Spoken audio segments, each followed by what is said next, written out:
Superintendent wa prison Godfrey Komakech ROC station wa Mubuku government prison nagira ngu omushana gatere uhingwa byonna no baraye bavyiro mbwire nk'ebichori bito omushana gabitera bitakarabize ogu nagira ngu nangwa batakatirwe cyanda bakabanza baterwa ekikoko cy'ebichori ekyamanyuro nka armyworm ahi batire hamani mingi bakafuhirira mpaka ahicyahweriro. The armyworm attacked this maize at a tender stage.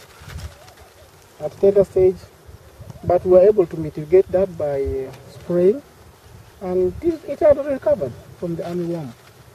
Komakech nagira ngu nangwe cyanda kucyabire kari bakasharamba bafuna mezi okurwa mugera gwa Mubuku kugira ngo season eri kwija ecyanda kitabagarikaho nanga bafuna no buyambe kikabahwera. Support will come our way. We are able to irrigate because this is about 200-acre land. We want to believe that now when we have support, a large-scale support, we have the capacity to expand this irrigation to cover the 200 acres. Ngunangwa no barabe mbareberera embohwe ahari Mubuku bitu bakabuzire cyo kubarisa kandi babasa kufuna byo kuriya kurwa mu nkomo ezindi. Even with our giant farms, their production has not been to the expected. So I may not actually give you in terms of figure, in terms of cost, but obviously the production has been affected.